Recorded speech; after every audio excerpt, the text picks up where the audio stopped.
Akong hanggang ang katilingban sa pagduko sa itong mga ulo alam sa itong mapagampo. O Diyos nga balaan, nining matahom nga adlaw nga igpapahulay. Aniya kami Ginoo nakasaksi sa kasubanan, luyo sa kamatayon sa among igsoon.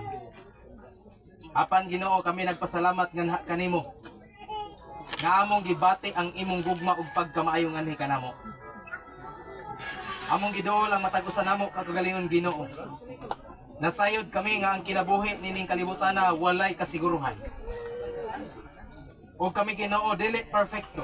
Busa naghangyo kami sa imong kaluoy. Ug ang gugma nimo magapatigbabaw sa matag usa. Pasaylua kami o Dios sa among mga kalapasan. Diin man kami nakapasubo sa gahom sa balang espiritu. Aron kami Ginoo mahimong takos, mabalaan ug putli nganha sa imong tubangan. Ug takos Ginoo ang ayan kami nga modawat sa mga panalangin nga among pangayon ni kanimo ining mga taknaa. Naghangyo kami kanimo Ginoo. Luyon ining kamatayon, mga kasubanan nga among nabati, mga kasakit. Ikaw o Dios maghatag og comfort sa tibuok panimalay.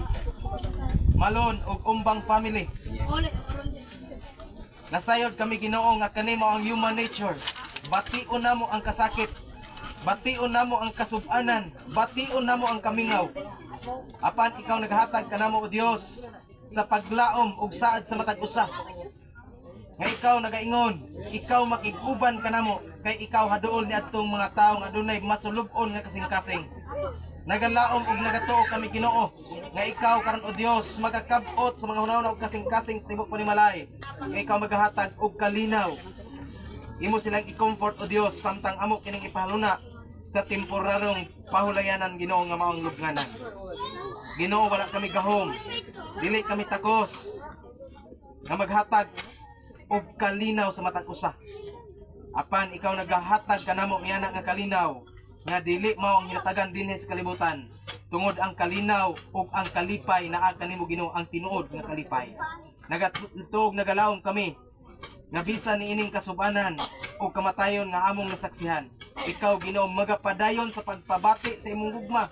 Ikaw Ginoo magapadayon sa pag-uban kanila sa matag adlaw sa pagkinabuhi samtang kami o Dios nagapaabot sa dakong adlaw sa imong pagpadayag kay ikaw nagasaad nga bubalik ug unya sa pagtingog sa budyong sa trompeta musidlak gikan sa silangan ngadto sa kasadpan among masaksihan ang pagbalik ni Ginoong Hesus ug unya ang mga tawo nga nangamatay nganha sa imong atubangan mubalik sa pagbangon musugat nganha kanimo ug among saksihan Ginoo nga sila dunay kinabuhi kini ang naghatag kanamo og paglaom sa matag usa nga nagabarog karon nagasaksi ni ining talagsaon nga among gisaksihan nga kamatayon. O Dios, palihog, tubaga ang among mga pag-ampo, kay amo ing nauman nga madawat, pinaagi sa ngalan samahan, sa Anak ug Dios Espiritu Santo.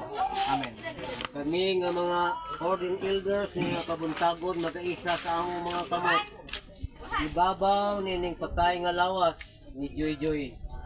Uban usab sa mga katawhan, mga silingan, uyuan, ayaan, kaparintihan, ginikanan, igsoon, pagumangkon nga niya karon nini nga kabuntagon sa pagpaluna, nini nga katapusan nga pagpaluna sa patayng lawas ni the late Joy Malon Umbang. You will have to work hard and sweat to make the soil produce anything, until you go back to the soil from which ye were formed. You were made from soil, and you will become soil again. Now the Lord bless you and keep you. The Lord lift up His countenance upon you and give you peace, now and forever. Kining tanan among gipangayo, pinagi sa ngalan samahan, sa Anak, o sa Espiritu Santo.